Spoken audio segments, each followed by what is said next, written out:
Good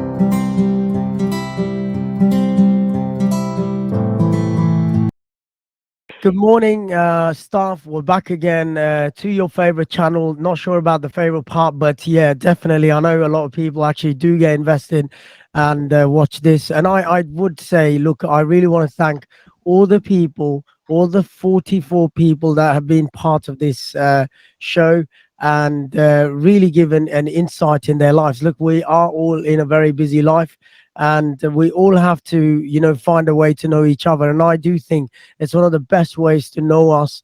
Although we see each other more than our families, 5 days a week, 8 hours a day, even then, we don't know much about ourselves. Today, I actually want to say, look, the legacy was started by two leaders and two leaders who have something very common in them. Today, we've got our maths leader, a really well loved leader, someone I know really well for a very long time. Some of you probably don't know this fact. Our English leader that gave us an interview last week, Mariam, and today Miss Kaur, who's with us, our maths leader, they both roughly went on a maternity leave, Pretty much roughly at the same time. at the Yes. same time. And so Yes. a lot of people actually don't know this, and people may think they're new in the school. So I really want to thank you. You've got two things in common. You went on a maternity leave together at the same time, and also you both are the leaders of two different departments. Acquired this position pretty much at the same time. Yes. That's right. Look, without further ado, today we've got our maths leader with us, and that's Miss Kamal Kaur. And I would, there's a lot I can say about her. As someone, as I said, I know her really well for such a long time. I want to start off with your photo. Before we do that, tell us about yourself. What do you do in the school? And then we'll move to your photo. It's all yours. All right. So my name is Kamal Kaur. My full name is actually Kamal Lee, but in Australia, we shorten everything. So yeah, Miss Kaur, and I have some kindy kids actually calling me Miss Kaur, and I'm like, are we talking about the Earth core, crust, mantle, and Earth? But that's fine. It's all in good humor. I teach math at school, and actually, I started teaching sciences. My first couple of years were actually teaching science, year 7, 8, 9. Yes, and then HSC chemistry as well. So and then and I was taking maths as well. And then Miss Sayed and the executive team, they wanted me, just stick to one subject, it because it was too much on my plate, like doing double clap meetings, double programming and things like that. And they said, like, which one you wanted to pick. And then I was like, look, my main is I've done my master's in mathematics, and I was like, let me choose. I'll be more, to be honest, I enjoy teaching both. um, but yes, maths is now where I have settled in and find a new identity, if you may say like that. um, so I'm teaching math at school. I am teaching stage 5 and stage 6. Yes, it is very demanding. Yes, it is very, very challenging. But let me tell you, I love what I do. And there is nothing, there is no other profession. If you ask me, Sheikh Farhan, if you ask me, if not a teacher, then what would you want to be? I'm sorry, I do not have any other answer. Completely do not have any other answer. And this is what I've been saying to my extended family, friends here in Australia, back home. At times, even my cousins would say, you've got a young family, just slow down for a bit, because coming back, to be honest, 5 days a week does take a toll on your health, and it's longer hours. And I love my kids to bits, like, and I feel like, are they missing out on mom? Are they missing seeing me or things like that? But when I'm at school, I'm on a complete different level. I am completely into the zone. I enjoy what I do. I completely love being a teacher. Mm, that is just me, and I couldn't do anything else. I think so. So look, you know what, you said it right. I mean, teaching's not a profession; it's actually a vocation. We It do is it. a vocation. Yeah, we actually do it even when we are at home. We're in the school. We're always thinking about children. It's like we're parents to so many children that we don't even know. That is so true. And also, like when you're on social media, when you're on a different forum. So we've got some. There is an Indian kind of group, which I'm a part of. So there are some people who normally ask, what is it being like a teacher in Australia? I have this degree. Should I enter the profession and things like that? I normally do not, I'm not on social media quite a lot, and I do not reply to such posts. But then I ended up doing it once or twice, maybe, and I simply said, do it if you love it. Otherwise, even if you have degree, even if you have qualifications, you've done that back home, that's another story. But only enter the profession if you love it. Otherwise, you won't enjoy it. Like it's taxing. Yes, it takes so much from you that you do not have anything left when you're home. But then again, you bounce back and bring a lot of energy.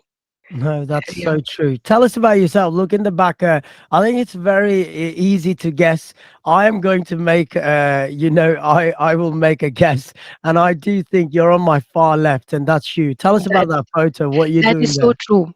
Look, I could have gotten some individual photo of me, but then I resonated with this photo quite a lot. My dad is definitely not in the frame, but he is the one who has clicked this photo. So that's my mom, my sister, and myself, just two sisters, born and brought up in Delhi, studied in Delhi. Um, and then a very, very, you can actually see from the photo how tight a bond is.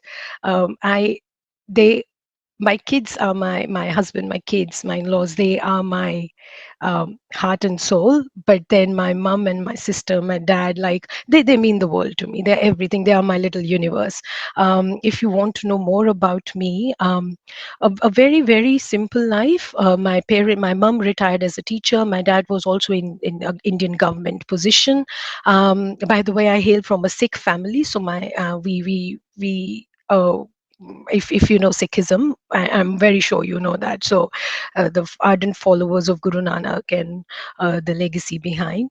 But then, being brought up in a very, very simple, very open-minded family. So, being in Delhi, if you say, if Miss Kaur, are you fluent in Punjabi? I would say not fluent, but yes, I can speak it. I can read it. I self-taught myself. Went to a very, very good school, very good school. And I think that was a major investment that my parents would have done. We were never given, there was nothing like, birthdays weren't very big and fancy. We were a normal middle class Indian household, but still being in Delhi, we were still, not very, what should I say? Not too fancy, if that makes sense. So birthdays were not a big thing. We were never given a lot of gifts or something. But I used to like it. My only exposure were. Uh, Apparently the textbooks. I was not even ever given any other book, and that is something that makes me a little sad from within. uh, but my major exposure were, I've always had textbooks, so they were the only books that I have read. But having said that, because we studied Hindi, we studied English, and our Indian curriculum, and of course the subcontinent, I would say, the Asian curriculum is so intense. You've got so many things. So I'm not saying that I did not read, but I read through the textbooks, like English, history, whatsoever, civics, geography. We had all of that, like similar things. And then they were like, they were my main thing. Growing up, so no fancy parties or gifts or going out and things like that, but they were just my world was my pure textbooks. Well, look, you're carrying the legacy of your mum there. You're teaching from your mother, and you want to be like your I mother, and you have, did say. Sheikh, what I feel is, we as kids, even when even I'm looking at my kids, they observe you, they see you, no matter That's you right. are directly teaching them, but that indirect teaching. Now I have seen my mom, and most Indian household, when you belong to that middle class belt, they are very hardworking. So I've seen my mom getting up, preparing fresh lunch, and our lunch was pure roti sabji. We used to carry that in our lunch boxes as well. So she used to get up making fresh sabji every single day. That's an Indian dry vegetable, not a curry one, not the one with the gravy, like a dry Yeah, vegetable. And we've had conversations about about the that's right. food We've because had we've had conversations. we've had those. So getting up, preparing fresh lunch, serving fresh breakfast to my dad, and then making us ready. My dad was more responsible for our uniform and stuff. He was the one who used to iron our uniforms every single day, and bet you, like my shoes, my uniform was sparkling, like same as for my sister. And then my mom actually used to, oil our hair and braid us up, like into, because it was, we can't go to school with open hair or even with a single plait. So we used to have two plaits and then going from there. And I have carried that. So I would get up, and it's every single day. Like in the morning, I may not be making a fresh roti sabji like in the morning though, but I would make sure my daughter is having good breakfast before she leaves school, like a proper one with two to three things and a glass of milk. I would sit down for breakfast, even if it's an omelette or a bread or toast or bread, and chai has to be there. That one thing has to be there. And then making sure that her hair are oiled, her two braids are made, like with many fancy things. So yeah, you take it like nobody. It's kind of, you've grown up seeing those things and you're conditioned to, kind of, so it just embeds in you. So seeing that, doing the same. I've grown up uh, making report cards for my mom, if I should actually say that. I have grown up making her report cards, doing totaling for her. She used to teach your subject, so more of humanities. So I've grown up doing all of that for mom, doing the total, making her report card. I clearly remember I was in year 10, 11 maybe, and then that was time in India when teachers were given responsibility to do census. And back then, like just say, I do not know how many, like 12, 13, 14, 15 years back, it wasn't online, it wasn't a big thing. So the teachers had to carry like really A3 printed sheets, and as she has to go from one household to other household in whatever area they have given you, and you have to do ask like a million questions, number of people in the family and blah blah blah. The census questions, Yeah, apparently yeah, the yeah. questions That's are the right. same. The questions are the same, and my mom actually cried, like, I can't do this, like, it's not like, I just can't do it. But then, been there, done that with her, and then just consoled her. It's fine. We are there. Like, we'll do it for you. As in, like, she used to bring all that information home, and then I used to sit down and actually spend nights doing her census paperwork, folders, drawing a sketch for her. At the end of the day, you have to draw how many households you visited and a complete Oh, map. So that was expected of teachers, like, additional work on top of what you're already doing. So been there, done that. So I think when you grow up in such an environment, it comes so naturally to you. You know how to do it. And then what else should I tell you about me? A very very good student. I was a very very good student with beautiful handwriting, which has gone down now. But had such a good handwriting that I clearly remember my Sanskrit teacher saying me, "Can you come and write on the board?" Because, and she used to watch me writing on the board. She just, because Sanskrit is, it's pretty hard with yeah, yeah. It is. I how mean, how you how you write it. look, I do teach studies of religion, and I know Yes, it's really hard to actually even write that language. Yes. it is hard to write that language. So I used to write it, and she used to watch me. She used to just watch me. Maybe she was putting her job at stake, but then she told me, like, I love it the way you write it. So I was a pretty good student. Coming to year 11 and 12, it was a complete change to my personality. Like, from a very shy and quiet girl, there I was, laughing out loud, because I got a group of friends who would make those jokes, and also I used to laugh my heart out. And then they were actually, because I was a good student, so teacher couldn't say much, like, kind of, when you compensate for every other thing. And then they used to say, Kamal and company, Kamal and gang, could you stop laughing? You're like, you guys are too loud. But I think that happens with every year 11 and 12. We just Yeah, become yeah. sort of It drama. does. It does. You're right. Look, I want to ask you my first question, which I Yes. always ask everyone. What is something you always wanted to learn? I know, look, as teachers, we're always learning, but there's always something that's always on your mind that you want to do. To be honest, if you ask me what are things that I always wanted to learn, I was never like I said, very simple, very plain family. Just only textbooks were given, so I was never being taught formally taught any kind of sport. So that is something that I've always wanted to learn at least one sport. Like our school was pretty good. Our school used to have that basketball tournaments. Like every school in Delhi, if you see, they have that one particular sport, wherein they teach and they hold tournaments. And like I said, like I really went to a very good school. Um, but they never took me to the basketball team, never ever.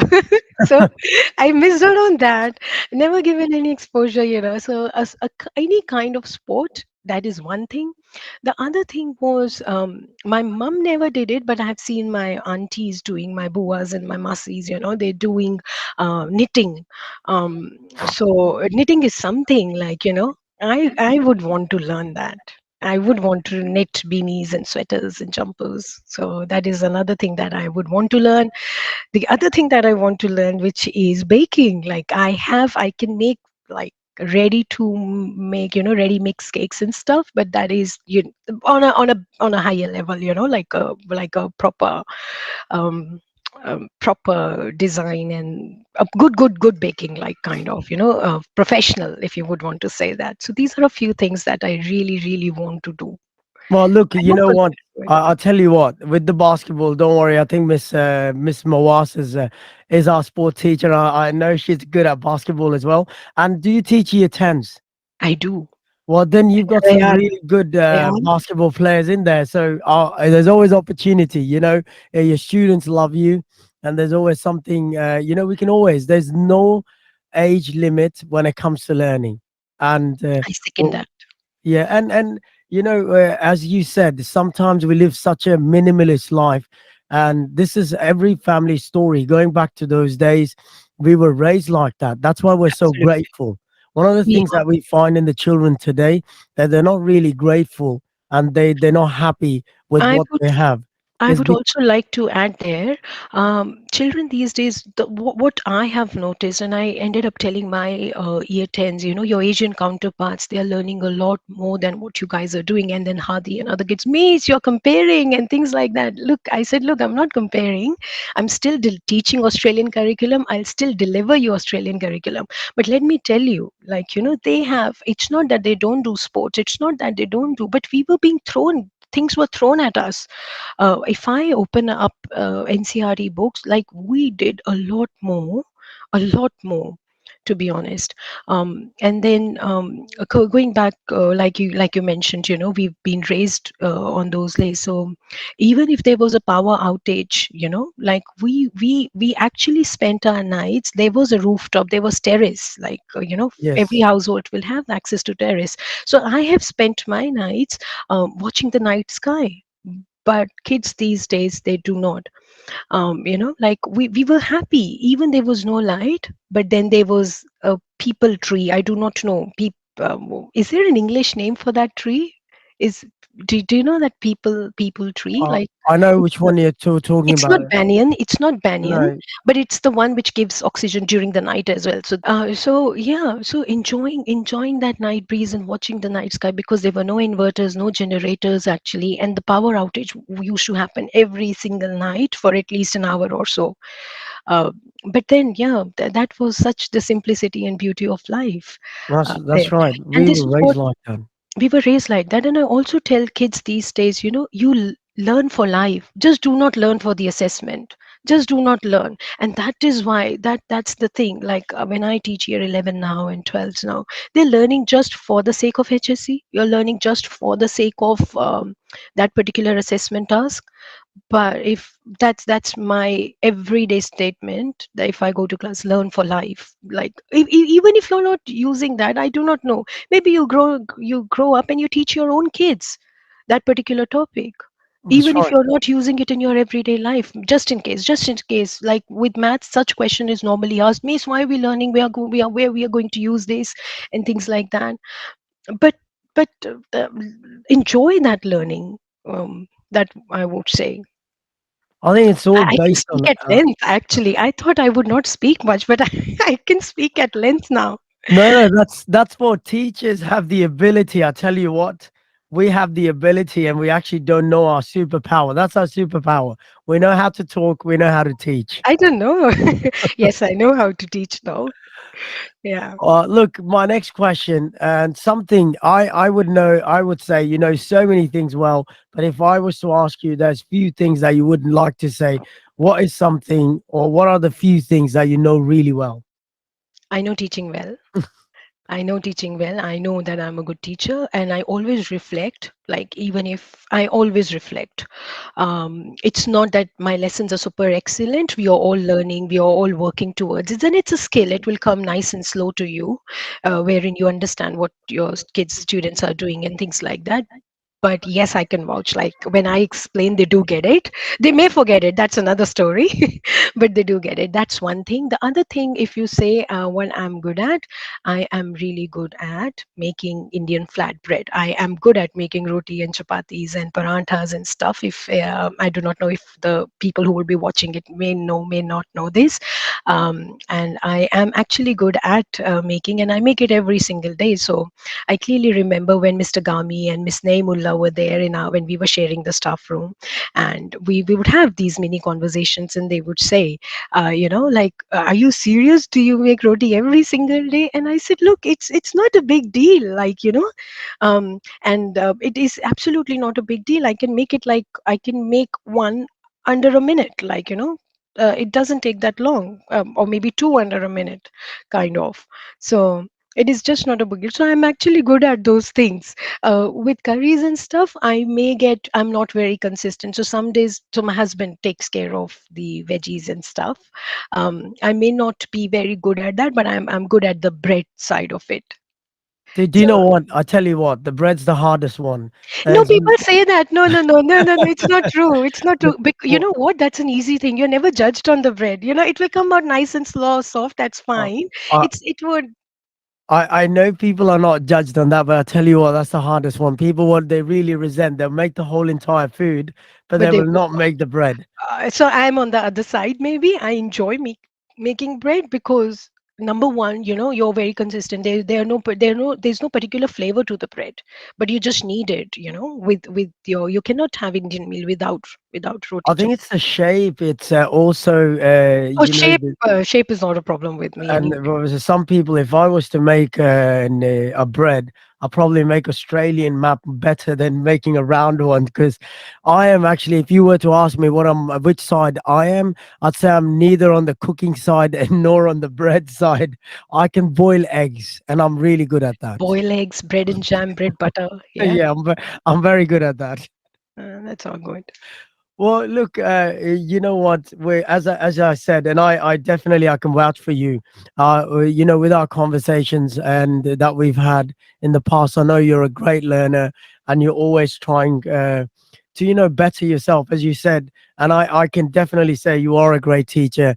And you know, when people speak about someone, like when you go to the classes and when people enjoy something, and I've seen that in your classes when you've come out and you've taught your subjects as that people always talk good about you, the children, and they love what you do. So I really want to commend I you would on I would definitely need to know those children. that. No, it's not like that. And second of all, I would like to add here, at times we as humans, we fear the unknown. We fear what is coming to us, and which is I think an innate human virtue, character, or what is it. To be honest, when given this role of leading the department and things like that, I was a little apprehensive, to be honest, just because, with a growing family, dad is there, but when a child is sick, he just needs mom, he or That's she. correct. Whatever comfort, I do not know. It's I think the smell of mom or the hands of mom, I do not know. I sincerely do not know that. But they would need you. So I was a little apprehensive taking this position to be teaching advanced math, thinking, there will be a bit of work because I cannot come to a classroom wherein I'm not prepared myself. Like, that can never happen, and if I cannot do justice to a role, I would not take that. But Sheikh Farhan, let me tell you, we must explore ourselves. We must give us, a chance to do it. I just love teaching advanced math. I think that I connect to it more. I have done calculus. Maybe I studied it so well that I can deliver it well.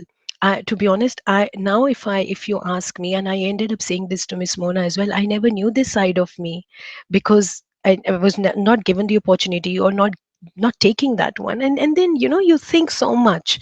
You think so much. What will I do? Will I do this, or it will be too hard, and things like that. I enjoy teaching advanced math over standard math. Standard math is like I may have to prepare a lesson or so because I may have not done that particular topic, back home. But I may have to prepare a little bit for standard math just in case here and there when you need. But advanced math, I was going to the lessons, opening the book, whichever question we were doing it. I am enjoying that, and I'm very happy that I discovered that about me. Although you said it right, because unless you're not going to do it, and teachers are always learning. Look at me. I mean, I was in the Islamic studies department. Yes. I actually would never prepare my lessons because that's what I do for Yeah. living. And I can just Yeah. deliver any lesson on any Absolutely. topic when it comes to Islamic studies. But when I came to humanities, or particularly the lower grades, when I'm teaching geography, I actually have to. I am doing my learning before That I'm is true. teaching them. That is So true. and I am enjoying that. It's like I read 5 pages and I teach 3 pages. So it's Um, kind of like that. Mm. No, it is absolutely. You start discovering yourself, what your likes, what you don't like, and I'm very very thankful that I knew what I like, because half of the time the life is just gone. People still figuring out what they want to do in life. So I feel blessed that way, that I know what I'm doing and I love what I'm doing. So that makes a big deal of difference. No, it is definitely. Look, what's something that people actually don't know about you, and when people hear this and they are surprised. I do not know if there is anything that they would be surprised about me. I think I've mentioned quite a lot about myself today. But the other thing that I would like to say, if they're surprised about me, would be um, that like I mentioned, like I can make rotis like under a minute, like a couple of like minimum two, like under a minute. That could be one thing. The other thing I would like to say, it has worked.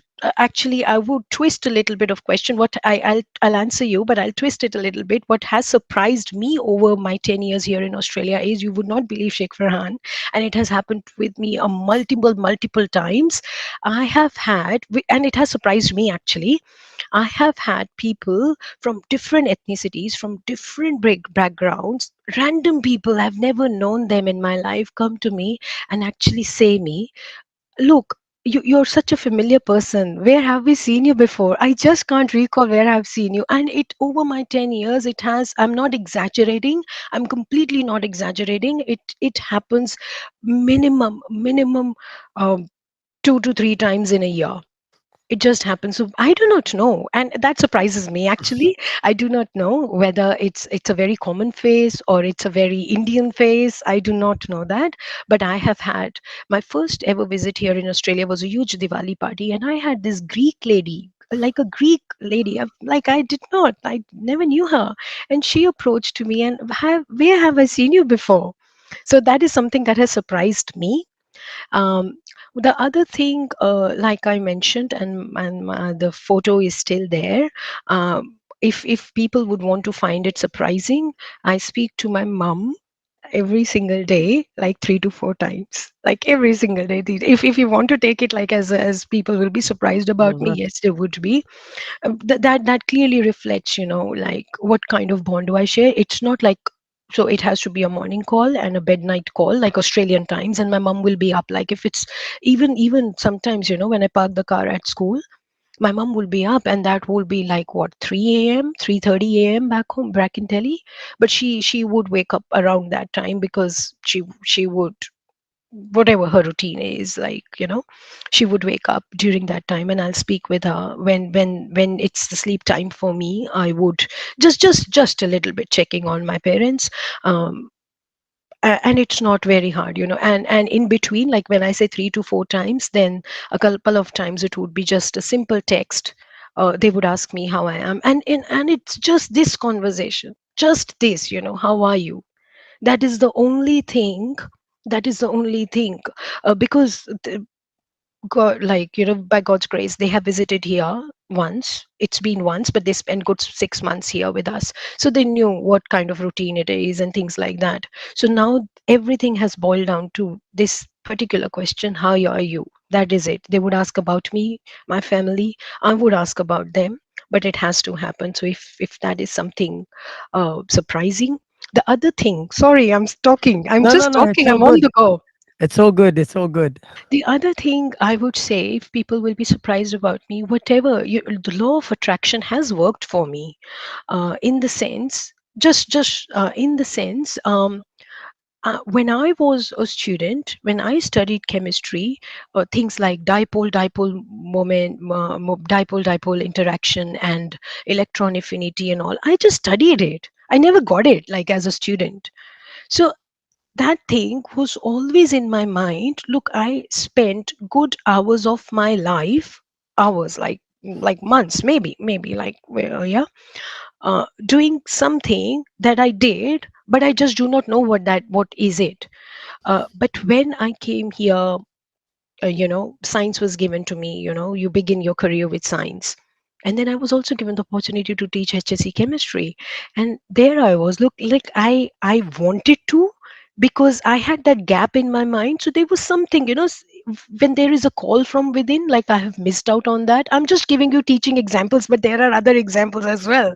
uh, you know there are other examples. So I do feel like if you have a strong desire, so there is something in within.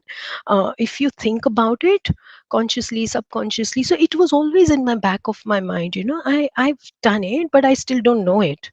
So but when I may have forgotten it again now, by the way. I taught it, I studied, I taught it.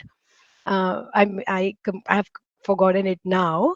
But if you have that thing in you, and it has worked for me, so that law of attraction, or if you want to call it that thing, or if you want to call it, subconsciously, if you're thinking, I've missed out on that, it will come back to you. It will definitely come back to you, and it has worked for me. It has happened with me. No, So look. so No, these are. you're right, 100%. Look, one of the things I must say that people probably don't know this. I must say you're a very religious person, and you do take your values very, very strongly. You made me feel very miniature today by saying that you call your mum 4 times a day. Today we've got people that can't even talk to their parents even once a week. So I think No, you've actually given me no, and something. and that is also for my husband as well. Like, we have grown up with these values, and he would check on my parents, I would check on his parents. My in-laws are here with us, and we look. There will always be generation gap. There will always be things like that. But yes, respect is something. If something, if you need another thing that will surprise you, is like, we've never.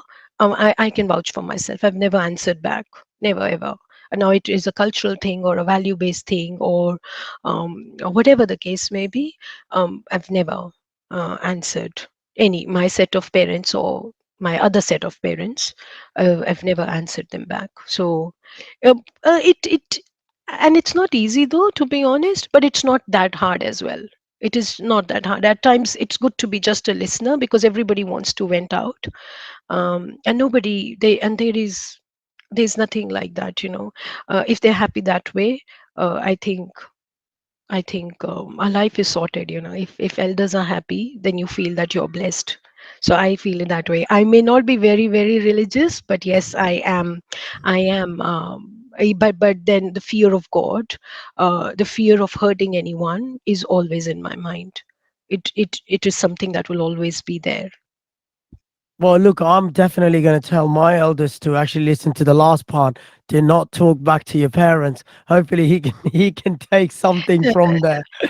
Well, I want to surprise you. You probably don't know this, or maybe I have spoken to you. My father's family actually comes from your city.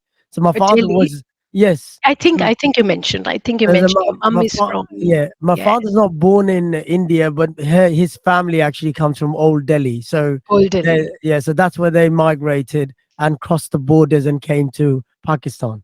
Okay.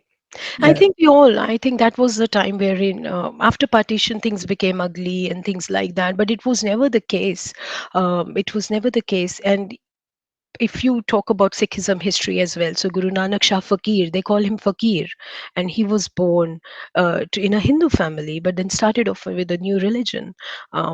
So there are things like that, and I think it's and let me add to you, like as a family, my husband and I, we are very very open minded. Like we, oh, it is the riddle time, yeah. No, no, no. You keep on going. I just No, put no, it no. there. I was You thinking, keep no, on no, going. no. No, so we are raising our kids in a very very secular away, if that's thing, like it's not I at the end of the day we would want them to be good humans. Uh, we, like with Sikhism, even with Hinduism, because I married into a Hindu family, so but we celebrate every single thing. I would make sure it was Krishna's birthday a couple of days back, Janmashtami, if you miss call. So I would make sure, like, she is learning, and then we've taken it, wherever your heart lies, whichever faith you want to follow, because it's, but I really want them to follow someone, because that keeps you grounded. um, but it, like as parents, we are very, we are giving them every single platform. If you want to go this way, that way, this way, I do speak about Islam at home as well, because when I come from school, she would ask me, if I would ask her how was your day, she would ask me how was your day. And then if you ask her, she would know every single year 12 that I teach. She would know. So that's how we converse and things like that. So we our parenting is more of, everything, not just sticking to one thing. And I say, whomsoever you connect with, you follow that. Well, look, we've come to the end of our interview. It was, it was a blessing to have you today and also learn so much from you. But I would like you to give some advice finally before we go to the main part, the quiz show. Before we go to that, I would like you to give some advice to all of us. We live in a time where we all, advice is something that we lack. And I would like you to give us a good advice, all staff members, all our family in the I school.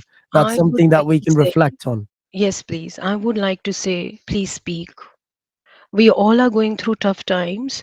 At times, we do not say what is going on in our personal lives, and that is taking a toll. And then you may feel like, that person is so indifferent, but then there is something else going on in his or her life at that point in time. It's okay. It is just okay. Plus, speak. Nobody's going to judge you. Or even if out of 10 people, say 8 are judging you, but 2 would be compassionate, and it's good. We're there to support each other. We are there to help you. Just speak. At times it does help. I think world will be a better place if we don't keep our feelings within and just share what you're going through, even if you've not liked something. Things like that.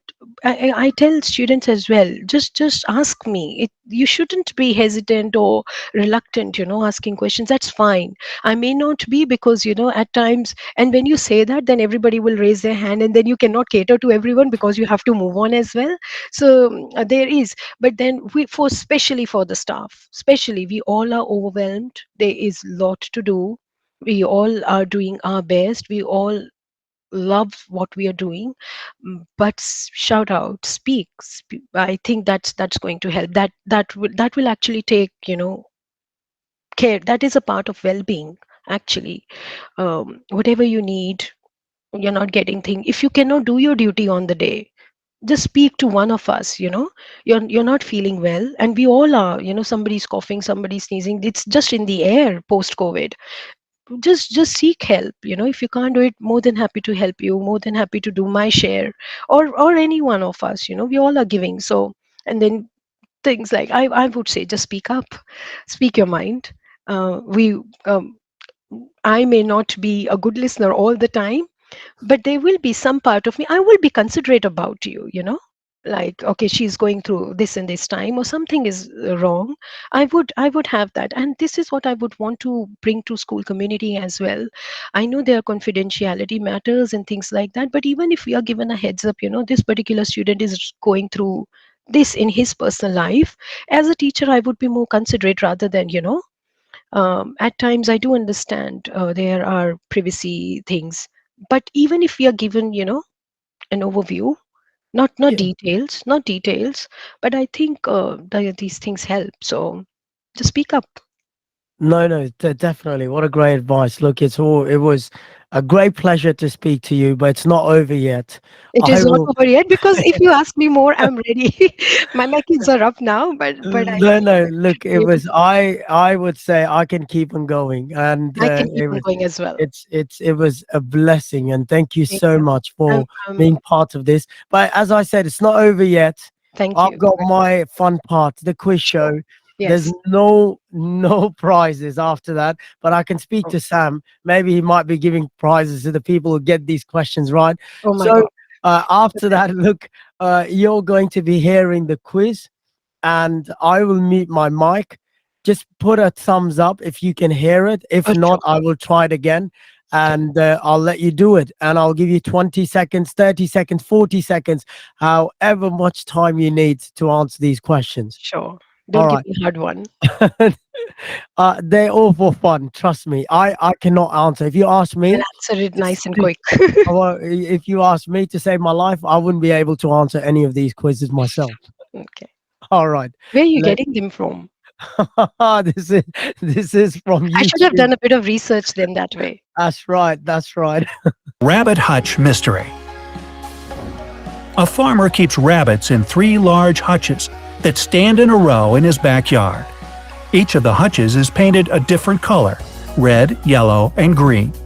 Until recently, the number of rabbits in the green hutch was twice as large as the number of rabbits in the yellow hutch.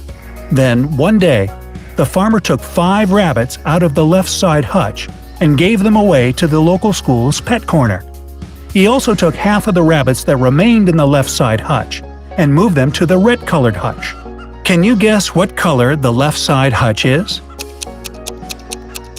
It's I Basically, he would mention about 3 colors there: green, yellow, yellow and and red. red.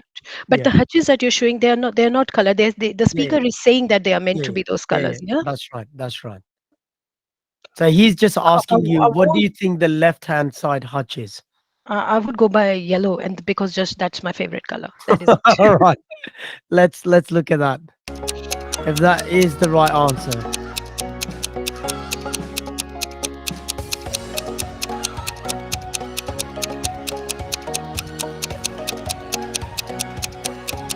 The answer is quite easy. It is yellow. Oh yeah. As we already know, at the outset, the number of rabbits in the green hutch was twice as large as the number of rabbits in the yellow hutch. This means that the number of rabbits in the green hutch was an even number. After the farmer removed 5 rabbits from the left side hutch, the number of rabbits that remained there also became an even number. This is proven by the fact that it was divisible by 2. Therefore, before those 5 were removed, the left side hutch contained an uneven number of rabbits. Hence, the left side hutch can't be the green-colored one. But based on the information we've got, it can't be the red-colored one either. Well, there you go. Well, you done really well, and your favorite color really worked. Uh, I just worked with my intuition to begin with, because it's if you give me 10 different colors, I will just always pick yellow because it's nice and bright and sunshine for me. And now you can absolutely convince our principal to give awards for the winners. Now I'm in for that now. that's right. Well, look, if there is a first award coming, it's definitely coming your way. Look, I Thank wanted to thank you again. It was a pleasure to have you. And thank you so much to give out your Sunday morning and to do this interview. And it's always a pleasure to talk to you. And today, it's something, as I said, that people also know about everyone. And I'm sure now people will actually look at you in a very different way from what they used to see you before. I don't know yet, but thank you for having me. I never knew that I would be able to speak so much, but it's good.